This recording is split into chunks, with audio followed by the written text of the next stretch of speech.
అందరూ ఎలా ఉన్నారండి? అయ్యప్ప ఫ్రమ్ అమలాపురం ఛానల్కి స్వాగతం సుస్వాగతం. మీరు అందరూ బాగుంటాయండి, మేము బాగుంటామండి ఆటోమేటిక్గా. ఎందుకంటే అండి మీరు అందరూ బాగున్నారనుకోండి మా ఛానల్ సబ్స్క్రైబ్ చేస్తారు, లైక్ చేస్తారు కదండి. మరి మర్చిపోకండి, మంచి మంచి వీడియోలు అన్నీ పెట్టేద్దాం ఇందులోనే. హలో అండి, ఎలా ఉన్నారు? ఈరోజు మనము మిరపకాయ బజ్జీలు ఎలా చేయాలో తెలుసుకుందాం. ఈరోజు ఎలా చేయాలి ఏంటి అనేది తెలుసుకుందాం. అయ్యప్ప ఫ్రమ్ అమలాపురం ఛానల్కి స్వాగతం సుస్వాగతం. ఈరోజు బ్లాగ్ మిరపకాయ బజ్జీలు. లాక్డౌన్ వల్ల చాలా బయట అసలు ఏం దొరకట్లేదు కదండి, అందుకని బయట నుంచి తెచ్చుకోకూడదు, బయట ఏమీ తినకూడదు అని చెప్పేసి ఇంట్లోనే మిరపకాయ బజ్జీలు ఎలా చేద్దాం ఏంటి అనేది ఒకసారి ముందుగా మనము శుభ్రం చేసి పెట్టుకున్న మిరపకాయలన్నిటిని కూడా ఇట్లాగా చాకుతోటి కొంచెం ఘాట్లు పెట్టుకొని మొత్తం మిరపకాయలన్నిటికి కూడా ఇలా ఘాటు పెట్టుకోవాలండి. ఎందుకు అంటే వీటిలో కొంచెం ఉప్పు, వాము, అలాగే కారము అనేది మిరపకాయల్లో పెట్టినట్లయితే కనుక మనకి టేస్ట్ అనేది బాగుంటుందండి.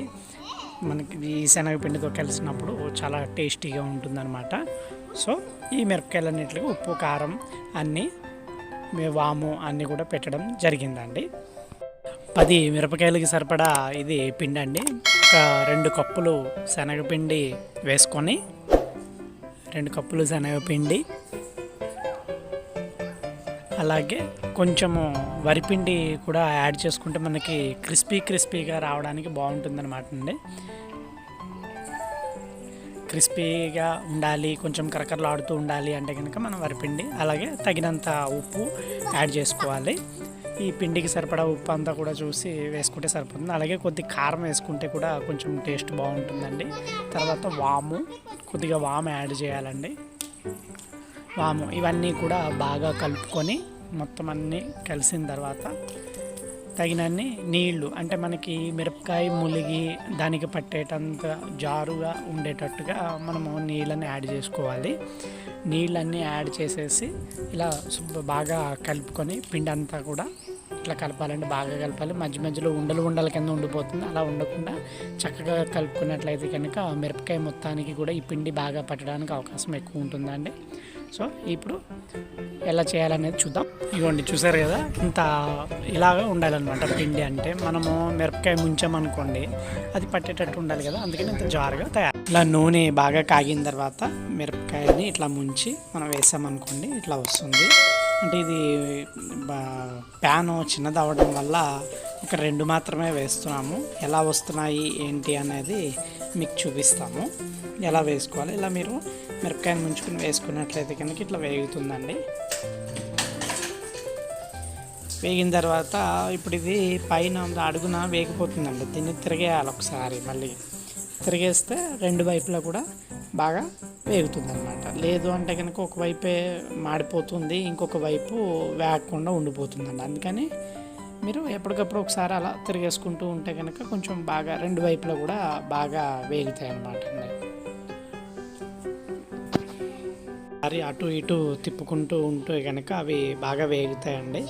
అలాగే ఒకసారి ఇట్లా నొక్కి పట్టుకున్నారనుకోండి కొంచెం ఆ లోపలికి నూనె అది దిగి లోపల కూడా పచ్చి ఉండిపోకుండా మీకు వేగడానికి బాగా వేగుతాయి అన్నమాట. అందుకని ఒకసారి ఇట్లా అంటూ ఉంటే బాగుంటుంది, బాగా క్రిస్పీగా కరకరలాడుతూ ఉంటాయండి. ఇప్పుడు ఈ 3 బజ్జీలు ఇలాగా చట్రంలోకి తీసుకున్న తర్వాత కొంచెం నూనె మొత్తం ఓడేదాకా ఇట్లా అంటూ ఉంటే కనుక నూనె అంతా దిగిపోతుంది. తర్వాత ఇలా టిష్యూ పేపర్లోకి తీసుకుంటే నూనె ఏదన్నా ఉన్నా కానీ ఆ టిష్యూ పేపర్ మొత్తం పీల్ చేసుకుంటుందండి. ఈ మిరపకాయ బజ్జీల్లోకి ఉల్లిపాయ ముక్కలు, పచ్చిమిరపకాయ ముక్కలు, అలాగే కొంచెం కొత్తిమీర, ఇవన్నీ కూడా చిన్న చిన్న వాటి కింద కట్ చేసుకుని ఇలా కొద్దిగా కారము, ఉప్పు, అలాగే వాము, నిమ్మకాయ పిండుకొని ఇలా ఒక మిక్చర్ కింద తయారు చేసుకునండి. మనం వేయించుకున్న మిరపకాయ బజ్జీలకి మధ్యలో కొద్దిగా కత్తితోటి ఇలా ఘాటు పెట్టుకొని ఆ మిక్చర్ తయారు చేసాం కదండి, అదంతా కూడా ఇలా మధ్యలో పెట్టుకున్నమాట అయితే మనకి ఉల్లిపాయ మిరపకాయ బజ్జీ చాలా బాగుంటుందండి. ఇలా తయారు చేసుకోవాలన్నమాట. ఇలా ఒకటి అన్నీ పెట్టుకొని ఇట్లా ఘాటు పెట్టుకొని, అలాగే దాంట్లో ఈ మిక్చర్లా తయారు చేసిన ఉల్లిపాయ, వాము, కారము అన్నీ మిక్స్ చేసుకున్నాం కదండి. ఈ మిక్చర్ని దాంట్లో పెట్టుకొని పైన నిమ్మకాయ పిండుకుంటే చాలా బాగుంటుందండి. ఇవ్వండి, ఇలా మిక్చర్ అంతా కూడా దాని మీద జల్లుకొని ఇట్లా పెట్టుకునే మాట అయితే చాలా తినడానికి క్రిస్పీగా కారంగా బాగుంటుందండి. బయట ఇప్పుడు ఏంటంటే మనకు ఈ పిండి మిగిలిపోయిన తర్వాత ఇలా బూందీలా చేసుకొని ఈ బూందీని కూడా కొంచెం పైన ఇట్లా చేసుకున్నాం అనుకోండి, జల్లుకున్నాం అనుకోండి, ఇంకొంచెం క్రిస్పీగా అనిపిస్తుంది, టేస్ట్ కూడా బాగుంటుంది. చూసారు కదండి, ఇలా అన్నీ జల్లుకున్న తర్వాత మనకి ఉల్లిపాయ మిరపకాయ బజ్జీ రెడీ అయిపోయింది. నోట్లో పెట్టుకుంటే కనుక చాలా టేస్టీగా అద్భుతంగా ఉంటుందండి. హాట్గాను రెడ్ చేసుకొని ఇట్లా చేసుకుంటే మన అరటికాయ బజ్జీలు కూడా ఇలా వేసుకోవచ్చు అండి. ఈ విధంగా మిరపకాయ బజ్జీ అనేది తయారు చేసుకోవచ్చు. Thank you for watching.